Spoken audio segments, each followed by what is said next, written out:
Hey everyone, this is Tahreem और आज हम एक न्यू पोम को स्टडी करने जा रहे हैं जो कि the great newspaper editor to his subordinate जिसको लिखी है D.H. लॉरेंस ने।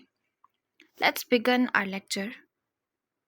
यस, अगर हम इंट्रोडक्शन की बात करते हैं तो ये poem, as I told you, ये पोम लिखी है D.H. लॉरेंस ने जो कि एक मॉडर्निस्ट राइटर है। और इस हम पोम में देखते हैं कि वो एक स्टायर है, एक स्टेरिकल टोन यूज़ करता है, स्टायर करता है, तंज करता है अथॉरिटेरियंस को। ठीक है, जो एक न्यूज़पेपर का जो सबसे बड़ा होता है ना, वो हमेशा जो उसके सबऑर्डिनेट होते हैं ना, जो उससे निचले निचले जो पोजीशंस पे होते हैं, वो हमेशा उन पे एक रोब, एक पावर उसको हमेशा बरकरार रखता है और उनको बहुत एक निचली, एक क्या कहते हैं, जिस तरह हम कह सकते हैं कि एक बहुत ही छोटी निगाह के साथ किसी को देखना, और वो उनको एक बहुत बुरे तरीके से ट्रीट करता है। सो अगर हम इसके टाइटल पे मैं जाती हूँ तो इसका है title the great newspaper editor to his subordinate. Subordinate हम बोलते हैं जो एक एक पावरफुल, एक सबसे जो फर्स्ट पोजीशन पे है, उससे जो निचले लोग जितने भी होते हैं ना रैंक पे, उसको हम सबऑर्डिनेट बोलते हैं। सो इस पोम के अंदर एडिटर के सबऑर्डिनेट्स वो हैं जो कि एडिटर के अंडर वर्क करते हैं न्यूज़पेपर के पब्लिश करने में। सो हम अपने समरी की तरफ मूव ऑन करते हैं। First of all let me clear one thing, satire और आयरनी। सटायर भी मतलब होता है तंज करना, आयरनी का मतलब भी होता है तंज करना, लेकिन इनमें एक थोड़ा सा डिफरेंस है। लाइक किस तरह का जो स्टायर होता है ना, स्टायर होता है लाइक जो चीज़ एक अनफेयर चीज़ है, ठीक है, उसको तंज़िया तौर पे बयान करना। Actually this is for the betterment of the society.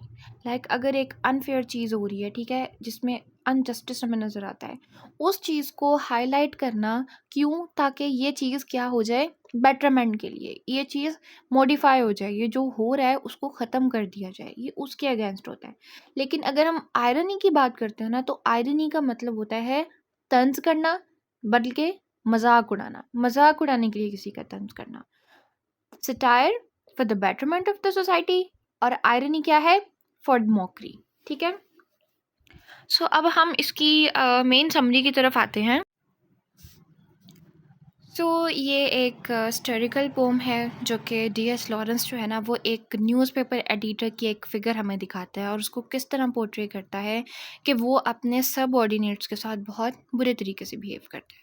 जो कि एम्फसाइज़ हमें नज़र आती है कि उसकी सुपीरियॉरिटी जो है ना, उसका एक होल्ड है किसके ऊपर? अपने सबऑर्डिनेट्स के ऊपर, अपने कोलीग्स के ऊपर। ठीक है, सो ऑडिटर की टोन जो है वो अथॉरिटेटिव है, वो ऑलमोस्ट एक डिक्टोरियल है। साथ ही साथ किस तरह, क्योंकि वो एज ही डिक्टेट्स, वो क्या डिक्टेट करता है कि किस तरह न्यूज़पेपर को करना चाहिए, किस तरह उसको रन करना चाहिए, किस तरह आपने काम करना है। बट वो पोलाइट वे में नहीं बात करता, वो बहुत एरोगेंट तरीके से बयान करता है, वो बहुत एक मगरूरी तरीके से उनको बात करता है।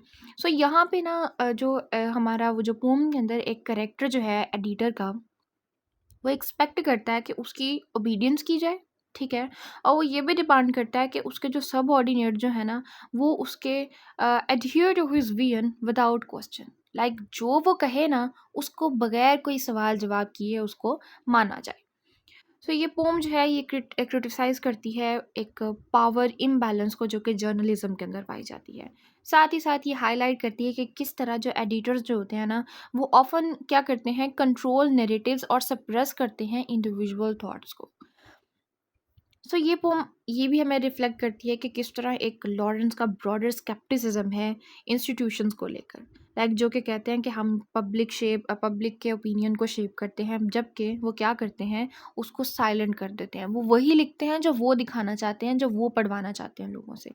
सो इसलिए हम ये लॉरेंस जो है ना, यहाँ पे कहता है कि ये एक जो नाम दिया जाता है ना कि हम ये पब्लिक ओपिनियन है ये न्यूज़पेपर, बट नो, इसमें सिर्फ वही होता है जो एडिटर चाहता है, और वो वही जो उसके थॉट्स होते हैं ना, वो वही लोगों को पढ़ाना चाहता है कि लोग इसी को फॉलो करें और उसी को रीड आउट करें।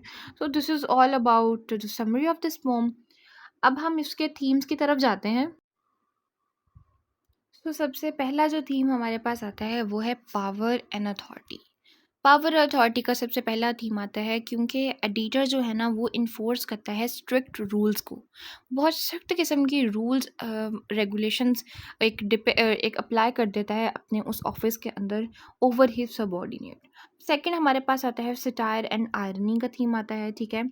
सो सटायर और आयरनी के थीम में हम ये देखते हैं कि ये पोम जो है ये एक तरह का मजाक उड़ाती है एडिटर्स की सेल्फ इम्पोर्टेंस का, ठीक है। सप्रेशन ऑफ इंडिविजुअलिटी, लाइक अब एक इनफरादियत जो है ना उसको सप्रेस किया जा रहा है। किस तरह? क्योंकि जो सब ऑर्डिनेट जो है ना वो उनको बहुत ज़्यादा एक दबा दिया गया है कि नहीं, जो हम एक उनको इंसान की तरह ट्रीट नहीं किया जा रहा बल्कि उनको एक टूल की तरह ट्रीट किया जा रहा है। सो इन शॉर्ट ये लॉरेंस जो है ना वो क्रिटिसाइज़ करता है डेंजर्स ऑफ अनचेक्ड अथॉरिटी की, ठीक है। ख़ास तौर पे जर्नलिज्म के अंदर, जहाँ पे एक इंफॉर्मेशन जो है ना उसको कंट्रोल किया जाता है और उसको कह दिया जाता है कि ये पब्लिक परसेप्शन, और उसको बना दिया जाता है पब्लिक परसेप्शन की वही, मतलब जो उसको एक इंफॉर्मेशन को जो कंट्रोल किया गया ना वही पब्लिक की परसेप्शन बन जाती है। लोग वही सोचने लग जाते हैं जो वो पढ़ते हैं। तो ये पोम रिफ्लेक्ट करती है लॉरेंस का एक ब्रॉडर मॉडर्निस्ट कंसर्न को अबाउट इंडिविजुअलिटी को, जिसको क्रस्ट किया जाता है सोसाइटल स्ट्रक्चर्स के ज़रिए से। सो हम नेक्स्ट मूव करते हैं ये सिंबलिज्म, और हम लिटरेरी डिवाइसेस देखेंगे कौन कौन सी इसमें यूज़ की गई हैं इस पोम के अंदर।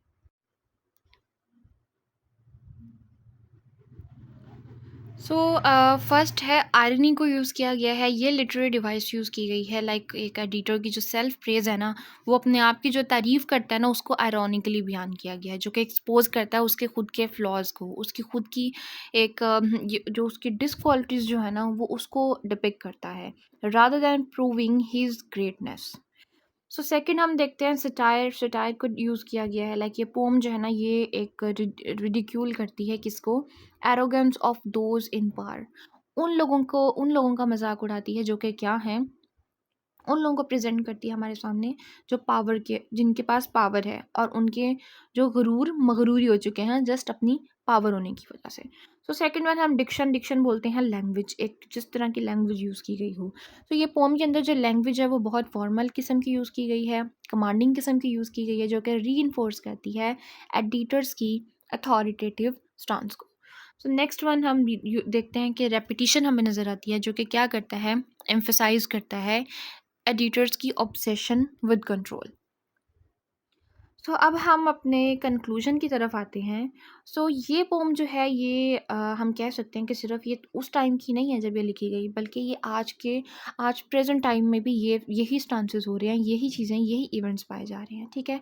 सो ये रेलेवेंट है आज के लिए, ठीक है। As media and power structures continue to shape narratives, yes, media और जो एक पावर स्ट्रक्चर्स है ना वो वही हमें दिखाना चाहते हैं जो वो चाहते हैं, और वही लोग देख रहे हैं, लोग उनको फॉलो कर रहे हैं। क्यों? क्योंकि ये एक चीज़, एक हम कह सकते हैं कि ब्लाइंड ट्रस्ट है जो कि इन्होंने क्रिएट कर दी है, जो कि इनकरेज करता है क्रिटिकल थिंकिंग को about authority and free speech.